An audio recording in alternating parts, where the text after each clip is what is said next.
The letter came on a Tuesday. Plain white envelope, no return address. I was standing in my tiny apartment kitchen, coffee gone cold in my hand, when I opened it. My hands shook as I read the words. Notice of property sale. McCormick Family Farm, sold 3 months ago, without my knowledge, without my consent. I read it again, certain I'd misunderstood, but the words didn't change. The farm, my father's farm, my grandfather's before him, the land I'd grown up on, the soil I'd bled into, sold for $80,000. $80,000 for 200 acres of prime Missouri farmland, a 3-bedroom farmhouse, 2 barns, and a century of family history. I felt my knees buckle. I grabbed the counter, breathing hard. Who sold it? How? I was the eldest. I had rights. Then I remembered. 4 years ago, after Dad's funeral, my brother Marcos had convinced me to sign a power of attorney. Just temporary, he'd said, so I can handle the estate stuff while you're dealing with everything. I'd been drowning in grief, barely functioning. I'd signed. That signature now felt like a knife in my back. I grabbed my phone with trembling fingers and called Marcus straight to voicemail. I called again and again. Nothing. Then I called my sister, Elena. She answered on the first ring. Claire. Her voice was cold, distant. Did you know about this? My voice cracked. Did you know they sold the farm? Silence. Long, terrible silence. Elena, answer me. We did what we had to do, she finally said. We who? Marcus, me and Uncle Ray. The farm was a burden. You left, you abandoned it. We made the decision. My vision blurred with rage. You had no right. We had every right, she cut me off. You weren't there. You haven't been there for years. We did what was best. She hung up. I stood there, phone pressed to my ear, listening to dead air. They'd erased me, erased Dad, erased everything. And I swore, right then, that I'd make them see what they'd really done. I didn't sleep that night. I sat on my apartment floor surrounded by old photos, documents, memories. My father's face stared back at me from a dozen frames, weathered, kind, strong. He'd worked that land for 40 years, woke at dawn every single day, blistered his hands, broke his back for us, for the legacy, and they'd sold it like garbage. By morning, I'd made my decision. I was going back to Missouri, back to the farm. I needed to see it with my own eyes, needed to understand what they'd done. I called my boss, told her I needed personal leave. She didn't ask questions. I threw clothes into a duffel bag, grabbed my laptop, and drove 6 hours straight to the county clerk's office in Miller County. The woman behind the counter was kind, patient. She pulled the records for me. Sale date, 3 months prior. Buyer, Green Horizon Agricultural LLC. Purchase price, $80,000. I felt sick. Can you tell me anything about this company? I asked. She typed, frowned. Looks like it's a subsidiary of a larger corporation. Heartland Development Group. I wrote it down. And the sellers? She glanced at the screen. Marcus McCormick, Elena Vasquez, Raymond McCormick, all listed as co-owners. My jaw clenched. They'd forged documents, manipulated the estate, cut me out completely. Is there any way to contest this? I asked. She looked at me with sympathy. You'd need a lawyer. And proof you were excluded unlawfully. It's not easy.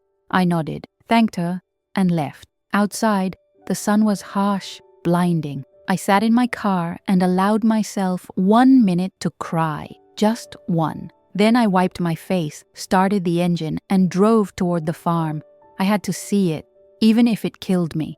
The road was familiar, every curve a memory. I passed the old gas station where Dad used to buy me candy, the church where we'd buried him, the trees I'd climbed as a kid. Then I saw the sign, new, metal, corporate, Green Horizon Agricultural, private property. My hands tightened on the wheel. I pulled onto the dirt road leading to the house, and what I saw made my heart stop. The farmhouse was gone, not renovated, not repainted, gone. In its place, a massive excavation site, heavy machinery, bulldozers, excavators, dump trucks, tearing into the earth like metal beasts. The barn where I'd learned to ride my first horse, demolished. The oak tree where Dad had built me a swing, cut down. The fields where we'd planted wheat, corn, soybeans, scraped bare, raw dirt exposed. I parked and got out, legs unsteady. A man in a hard hat approached, waving me back. "Ma'am, this is a restricted site. You can't be here. What are you building?" My voice was hollow. He hesitated. "Residential development, luxury housing community, Green Horizon Estates." Luxury housing on my father's grave. I wanted to scream, to run into the site and destroy every machine. Instead, I turned and walked back to my car. I sat there, staring at the destruction, and let the truth sink in. They hadn't just sold the farm cheap. They'd sold it to developers who'd erase every trace of our family, every memory, every sacrifice. And Marcus, Elena, Uncle Ray, they'd pocketed their share and walked away. 80,000 split 3 ways, less than 30 grand each for our legacy. I pulled out my phone and did what I should have done immediately. I called a lawyer, a good one, someone Dad had used years ago for estate planning. His name was Bill Cartwright, older, sharp, no nonsense. He remembered me. "Claire McCormick," he said warmly. "It's been years. How can I help?" I told him everything: the sale, the power of attorney, the exclusion, the development. He listened without interrupting. When I finished, he was quiet for a moment. "Claire, this is bad,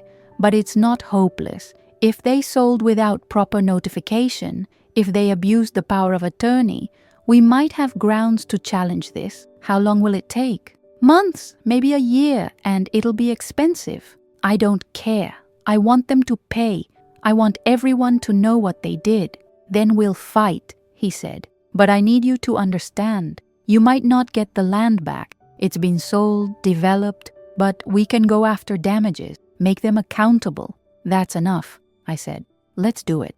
I hung up and sat in silence, watching the machines tear apart my childhood. This was war now, and I wasn't backing down. The lawsuit took 8 months to build. Bill Cartwright was relentless. We gathered evidence, emails, financial records, witness statements. We proved Marcus had forged my consent on critical documents, proved Elena and Uncle Ray knew I'd been excluded, proved the sale was undervalued, potentially fraudulent. We filed in circuit court. The moment Marcus, Elena, and Uncle Ray were served, my phone exploded. Marcus called 12 times. Elena sent texts, angry, defensive, blaming. Uncle Ray left a voicemail calling me a traitor. I ignored them all. But the hardest part wasn't the legal battle. It was the isolation. My family turned the community against me. Small towns, remember.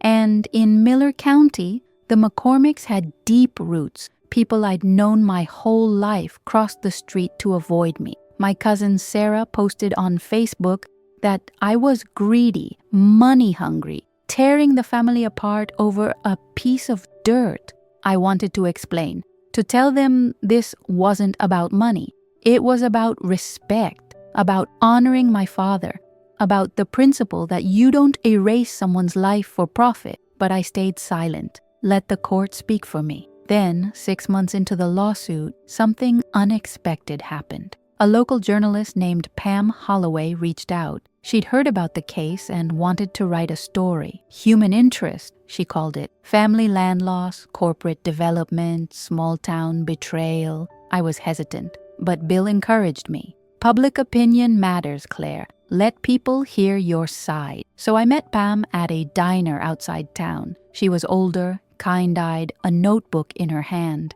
I told her everything. She listened, asked questions, took notes. A week later, her article ran in the county newspaper. They sold the farm, how one family lost their legacy to corporate greed. It went viral. Local news picked it up, then regional, then a few national outlets. Suddenly, I wasn't alone anymore. People reached out. Farmers who'd lost land, families who'd been betrayed, lawyers offering help. The narrative shifted. I wasn't the villain. Marcus, Elena, and Uncle Ray were. "And Green Horizon Development?" Their reputation took a hit. Protests started outside the construction site. Environmental groups questioned their permits. The pressure mounted. Then Bill called with news. "Claire, they want to settle." The settlement offer came through Bill's office on a cold February morning. I sat across from him, hands folded, bracing myself. "They're offering $250,000, Bill said carefully, "split between damages, emotional distress, and your share of the original sale that was unlawfully withheld." $250,000. 10 weeks ago, I would have laughed, taken it, and run. But now, I just felt tired. "What about the land?" Quietly. Bill shook his head. "The land is gone, Claire. Green Horizon has permits, infrastructure in place. Even if we won in court, reversal is nearly impossible.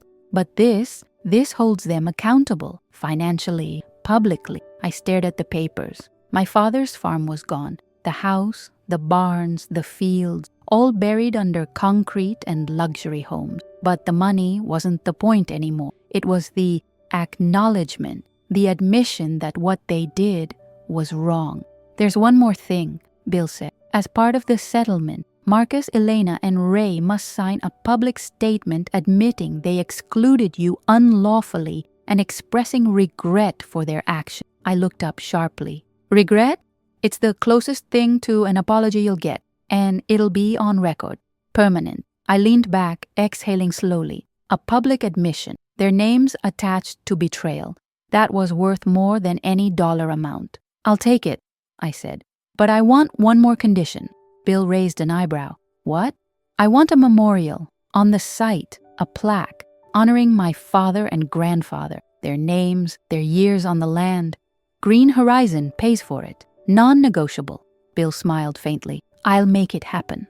2 weeks later, the settlement was finalized. Marcos, Elena, and Uncle Ray signed. Their statement was published in the county paper, read aloud at a town meeting, posted online. They admitted wrongdoing, admitted greed, and the community heard it. Some people apologized to me, some didn't, but I didn't need their approval any. The day the memorial plaque was installed, I drove out to the site. It was small, bronze, mounted on a stone base near the entrance to Green Horizon Estate. It read, "In memory of Thomas and Edward McCormick, farmers, fathers, stewards of this land for over a century. May their legacy endure." I stood there, tears streaming down my face, and whispered, "I kept my promise, Dad. They know what it cost." Life after the settlement was strained, quiet. The money sat in my account, untouched for weeks. I didn't know what to do with it. It felt heavy, like blood money, even though I'd earned every cent. I moved out of my tiny apartment into a modest house on the edge of town. Not Miller County, but close enough. I needed space, but couldn't leave entirely. This place, for all its pain, was still home. Pam Holloway's article had opened unexpected doors. I started receiving letters, dozens of them, from people across the country who'd lost family land to corporate buyouts, legal manipulations, or family betrayals like mine. They thanked me, said my fight gave them courage. Some asked for advice. I wasn't a lawyer or an activist. I was just a woman who refused to be erased. But their words mattered. They reminded me that this story was bigger than me. One letter stood out.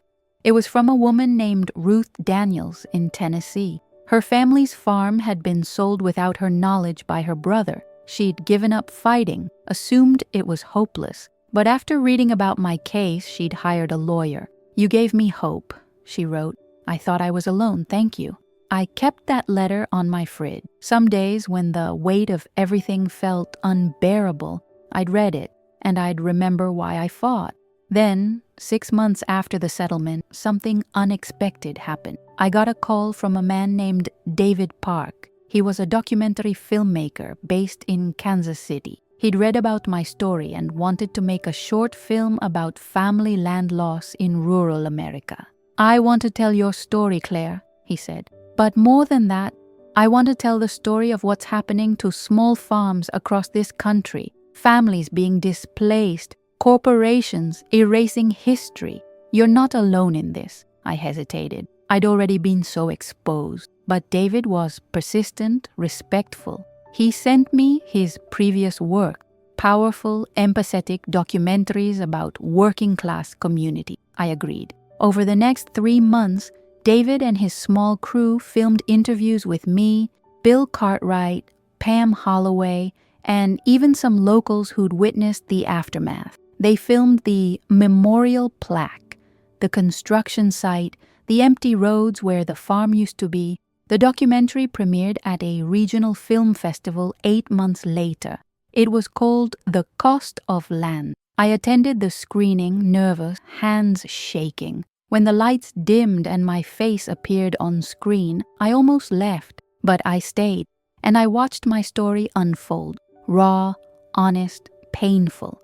When it ended, the audience was silent. Then applause, standing ovation.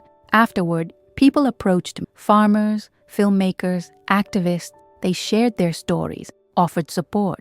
One older man, tears in his eyes, shook my hand. "Thank you," he said. "You spoke for all of us." That night, driving home, I realized something. I'd thought this fight was about getting justice for my father. And it was. But it was also about refusing to disappear. About saying my life, my family, my history mattered, and no one could take that away. The documentary changed things. Slowly at first, then undeniably. The Cost of Land was picked up by a streaming platform. Thousands watched it. Then tens of thousands. My inbox flooded. Journalists requested interviews. Advocacy groups invited me to speak at panels about land rights, corporate agriculture, family law. I wasn't a public speaker.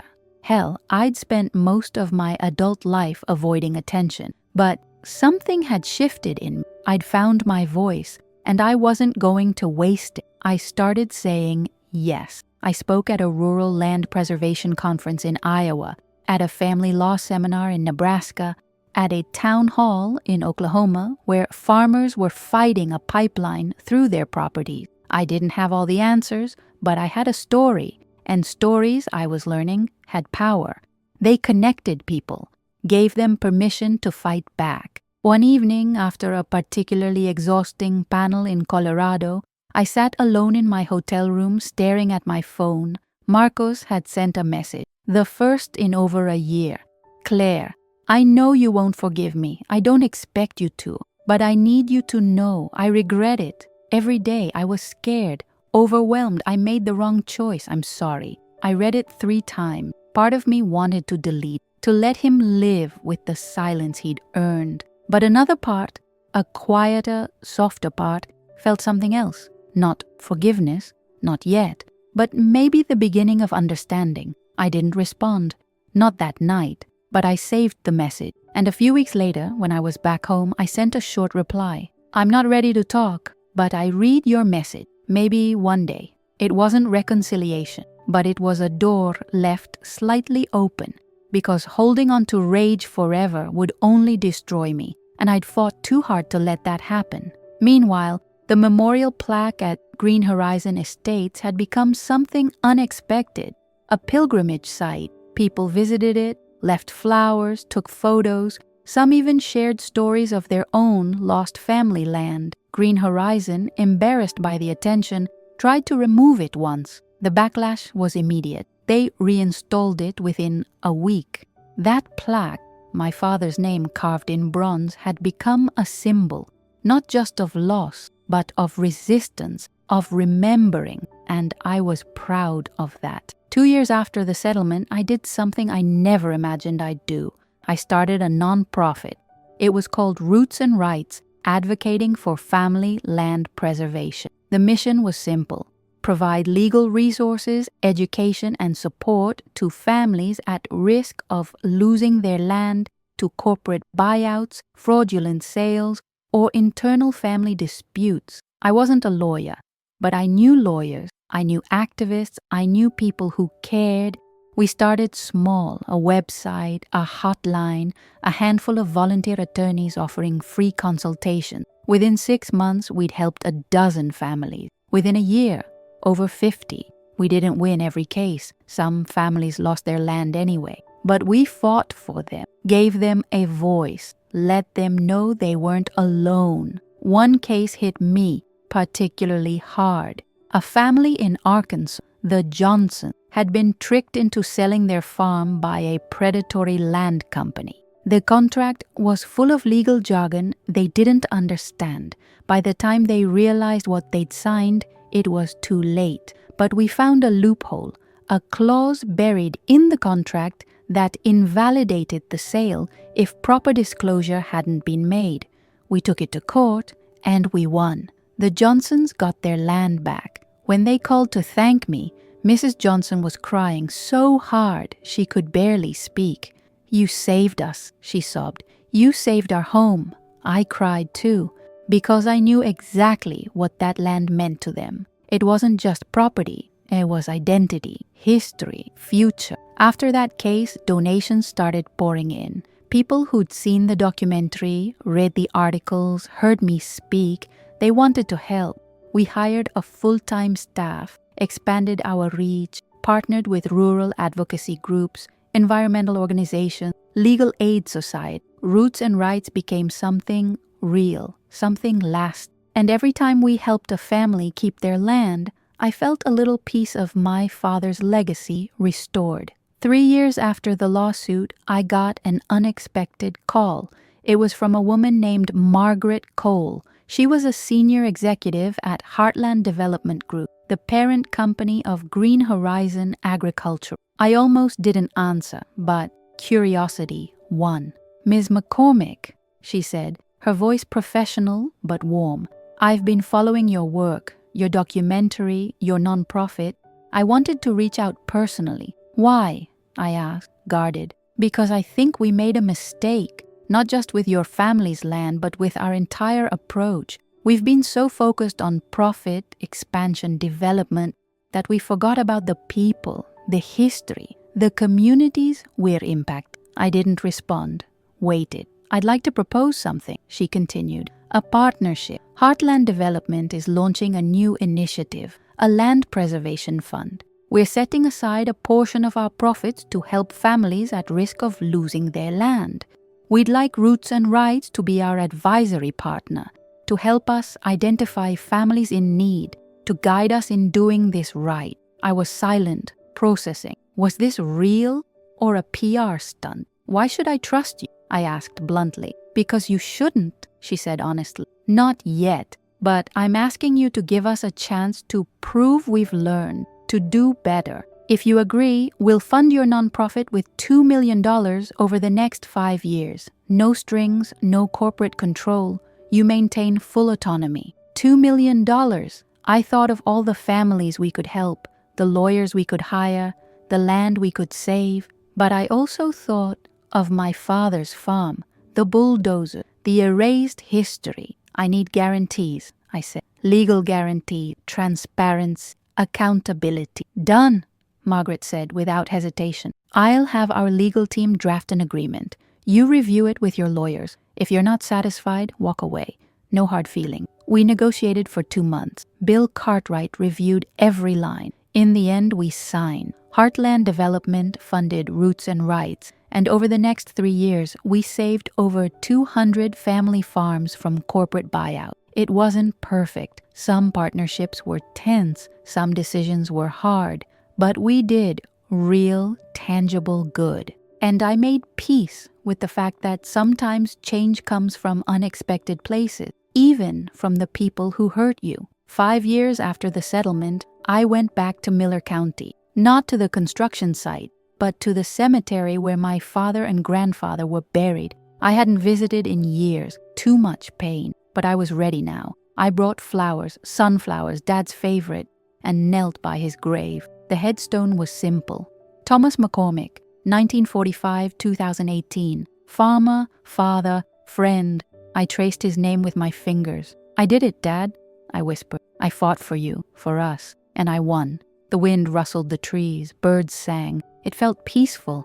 Then I heard footsteps. I turned. It was Elena, my sister. We hadn't spoken in 5 years. She looked older, tired. Her face was cautious, uncertain. "Claire," she said softly. I stood, guarded. "Elena, I saw your car.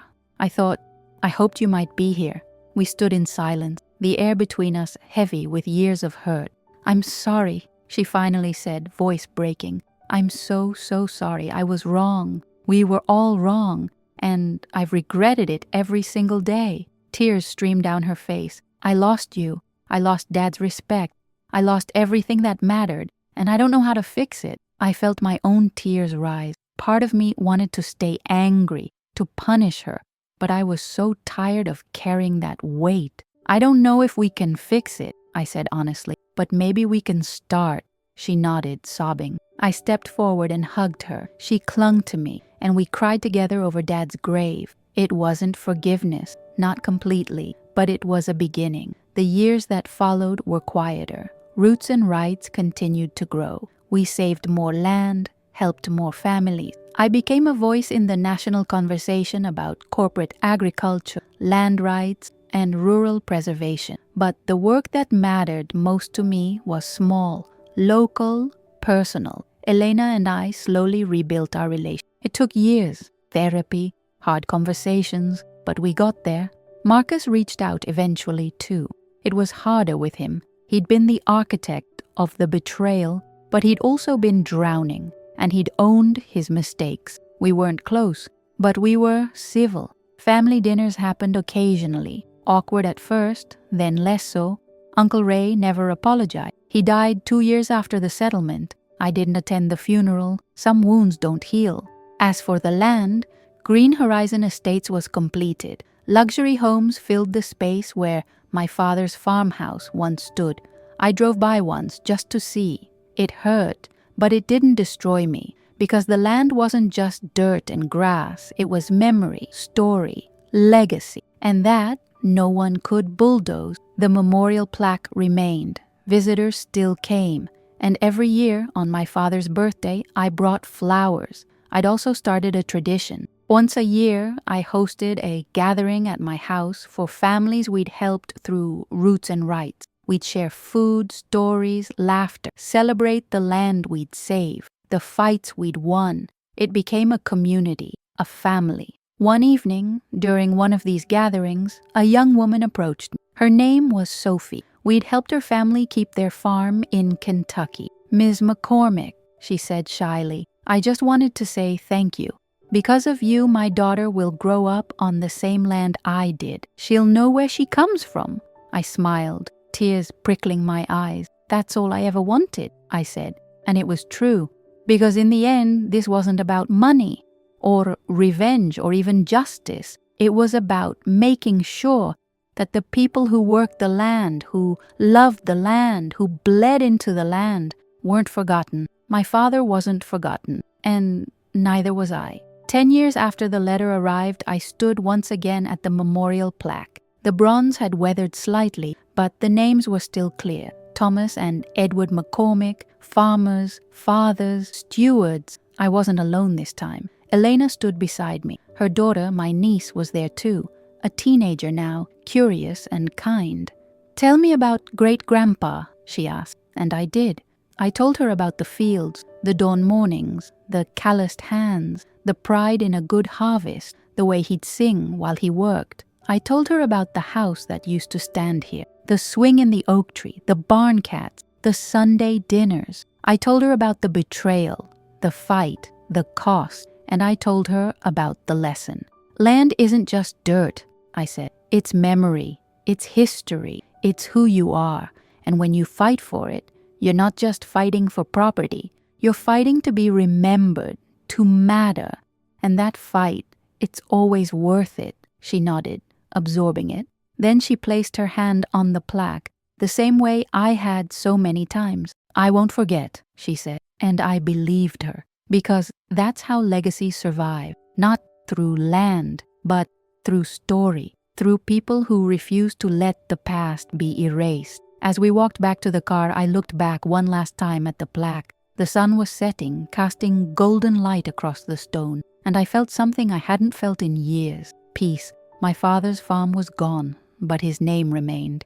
His story remained. And because I'd fought, because I'd refused to disappear, so did mine. They'd sold our family farm for cheap, but I'd shown them and the world what it really cost. And that cost would be remembered long after the luxury homes crumbled and the developers moved on, because some things, once fought for, become eternal. And I'd made sure our story was one of them.